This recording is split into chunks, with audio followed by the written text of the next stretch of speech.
प्रेम इसे कहते हैं। प्रेम को लेकर के बड़ी बड़ी परिभाषाएं लिखी गई, प्रेम को लेकर बड़ी बड़ी बातें कही गई, लेकिन प्रेम को अभिव्यक्ति देना बड़ा कठिन है। हमारा प्रेम को परिभाषित करना बड़ा कठिन है। बड़े बड़े लोगों ने करना चाहा, चाहे वो हिंदी साहित्य के विद्वान हो, चाहे उर्दू साहित्य के, चाहे अंग्रेजी साहित्य के, सबने अपनी अपनी भंगिमा से प्रेम को परिभाषित करने का प्रयास किया। किसी ने कहा दो हृदयों के अभिन्नता का द्योतक है प्रेम, किसी ने कहा जिसमें पूर्ण समर्पण हो वह है प्रेम, किसी ने कहा जिससे हृदय अति कोमल हो जाता है वह है प्रेम, किसी ने कहा जिसमें केवल देना हो लेना न हो वह है प्रेम, किसी ने कहा जहां पूर्ण समर्पण हो वह है प्रेम।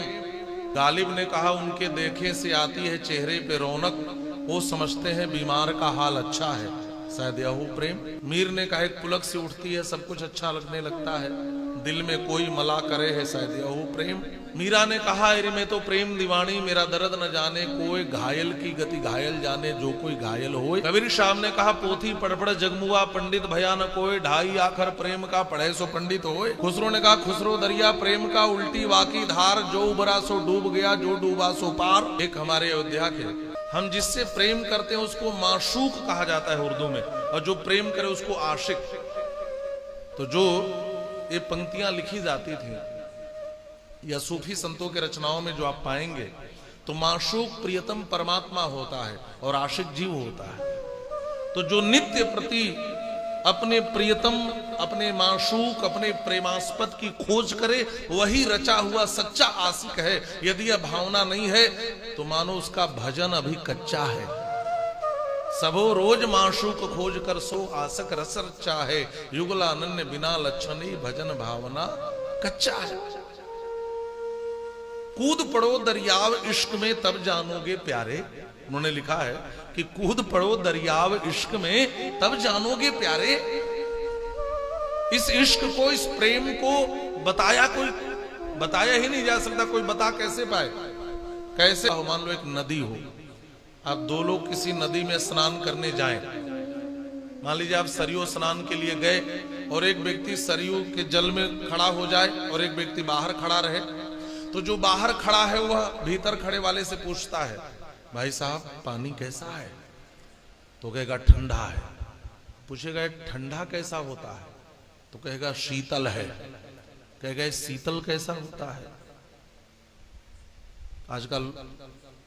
आजकल की जनरेशन कहेगी बड़ा कूल है। अब आप चाहे जितना ठंडा शीतल भीतर से चिल्लाओ, बाहर वाला उस शीतलता का अनुभव कर पाएगा, उस ठंडापन का अनुभव कर पाएगा। तो जो भीतर खड़ा है वो क्या कहेगा, वो कहेगा भाई साहब जरा 2 कदम नीचे आके उतर तो आओ, नीचे सरयू जी में आ जाओ, स्वयं अनुभव करो शीतलता क्या है। कूद पड़ो दरियाव इश्क में तब जानोगे प्यारे। कोई इश्क की दरिया में खड़ा हो, कोई प्रेम की नदी में खड़ा हो और बाहर वाला पूछे कैसा है, तो भीतर का व्यक्ति बता नहीं सकता कैसा है। सत्यनारायण लाल नाम के कवि ने तो लिख दिया उल्टी पलटी करो निखिल जग की सब भाषा, पर पूरी नहीं हो सकती प्रेम की परिभाषा। अंग्रेजी साहित्य वालों ने तो love is god, god is love, प्रेम ही ईश्वर है, ईश्वर ही प्रेम है कह दिया। प्रेम ईश्वर के अतिरिक्त तो कुछ भी नहीं है, ईश्वर ही प्रेम रूप है, उन्होंने तो यही मान लिया। ये प्रेम शब्द कहना जितना आसान है समझना उतना ही कठिन है। जैसे मैं पूछता हूँ कि आप लोगों ने गुड़ खाया होगा, कैसा लगता है, अरे बोल दीजिए मीठा लगता है। और रसगुल्ला, गुलाब जामुन वो मीठा। अच्छा बताओ कि यदि आपका रसगुल्ला खाने का मन हो, गुड़ दे दे तो काम चल जाएगा। अच्छा सबके स्वाद में अंतर है कि नहीं है, फिर भी आप मीठा मीठा क्यों कह रहे हैं, मिठाई क्यों करें।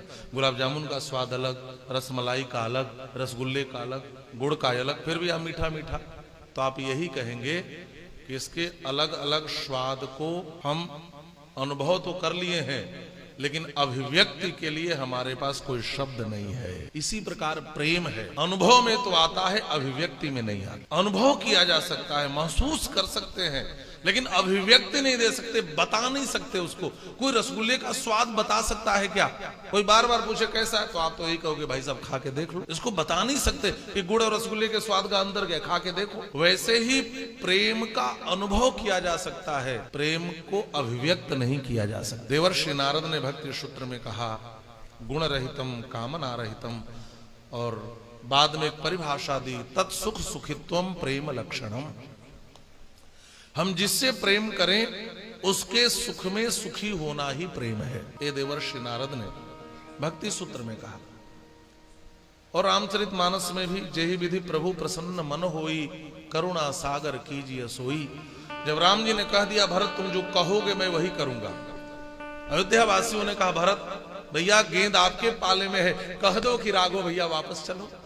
आपको बड़ा आश्चर्य होगा, भरत भैया क्षौणी सेना लेकर सारे अयोध्या वासियों को लेकर राम जी को लेने गए थे, और एक क्षण ऐसा आया कि राम जी ने कहा कि ठीक है भरत तुम जो कहोगे मैं वही करूंगा। लेकिन जब भरत के पास यह गेंद आई तो भैया भरत ने यह नहीं कहा कि वापस चलो, भैया भरत ने कहा जेहि विधि प्रभु प्रसन्न मन होई करुणा सागर कीजिए सोई। क्योंकि प्रेम यह नहीं है जहां हम अपने स्वामी को, अपने प्रियतम को किसी संकट में डालें, किसी धर्म संकट में डालें। अपनी बात मनवाना तो प्रेम है ही नहीं। हाँ? सामने वाले की खुशी किसमें है, सामने वाले की प्रसन्नता किसमें है, उसकी खुशी में खुश होना प्रेम है, उसकी प्रसन्नता में प्रसन्न होना प्रेम है। हम लोग भी कहते हैं हम बड़ा प्रेम करते हैं ठाकुर जी से, राम जी से बड़ा प्रेम है, श्री कृष्ण से बड़ा प्रेम है, और जीवन में जब दुख आ जाए, समस्या, महाराज जी पहले मैं भी बड़ा पूजा पाठ करता था, अब सब छोड़ दिया।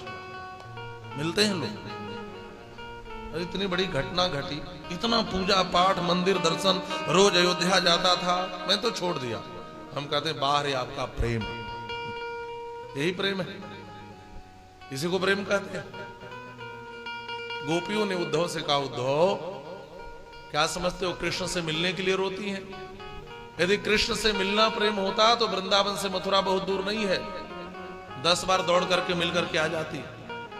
आज भी जो लोग गए हैं दूरी जानते हैं कितना है, लेकिन वह श्याम सुंदर हमें रुलाकर तड़पाकर दुख देकर खुश हैं उद्धव, तो उनकी खुशी में हम भी खुश हैं। यह प्रेम है।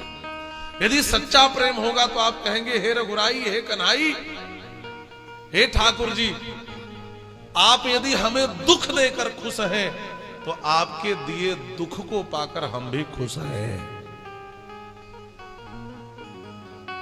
देखिए जो प्रेमी हैं, जो भक्त हैं, इनका जीवन 2 सूत्र के बीच में चलता है। ध्यान से सुनेंगे, अच्छा लगे तो आप भी अपने जीवन में इन 2 सूत्रों को जरूर अपनाएं। भक्तों के जीवन में यही 2 सूत्र चलता है, प्रेमियों के जीवन का यही 2 सूत्र है, और संतों के जीवन का भी यही 2 सूत्र है।